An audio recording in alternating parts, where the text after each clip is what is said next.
Okay, hello everyone. Rappelling down that cliff with the camera is probably not the most wise thing to do.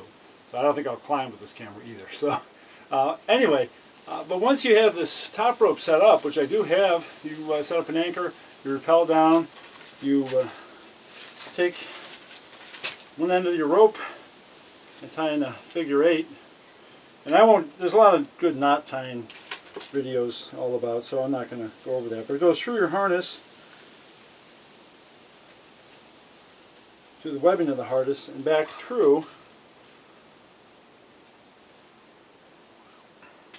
And okay. The nice thing about a figure 8 knot is you can see that it's right. And as I mentioned in the other video, I just use whatever knot for whatever I'm pursuing. So it would be a figure 8 for rock climbing and a bowline for sailing, and then you can dress the tail up if you want. It's up to you.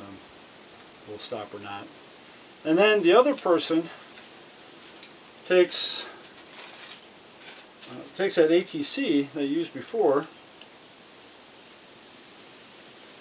and again, this isn't a how-to lesson, so but it just goes through that ATC with one end, and I guess what I'm trying to point out is, and this would go through the other person's, through their harness, their loop in their harness, and then they belay with this hand. So I would be on this one, this side would be the weight, this side would be the belay hand. And really what I'm showing you is how little equipment you need. You need a good rope, you need some way to make an anchor, you need at least an ATC and some handful of carabiners, so it doesn't take too much. And it lets you go somewhere where a lot of people don't go, and lets you explore. So that's a really wonderful thing. And it's adventurous, it gets the heart going a bit, and climbing is a whole different thing. Climbing is more physical.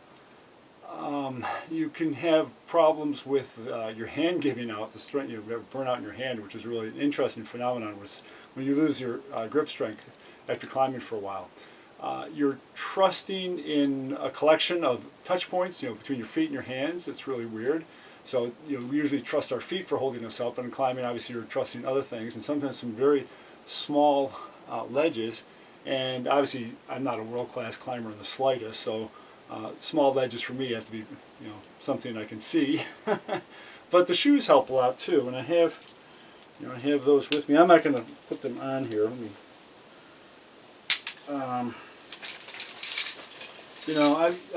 These shoes really help stick to the, I don't know what you can see on there, but they stick to the rock really well. Soft carpet, but also soft rubber. But they're very good for edging, which is really what I care about. I don't do any fancy smears where you kind of spread your foot over a big area, just rely on that friction. But some people do. And I got my hard hat because the biggest danger is above, in terms of falling rocks and such. So anyway, thanks for joining me, and I hope you enjoyed this video and sharing some of God's creation with me. Thank you.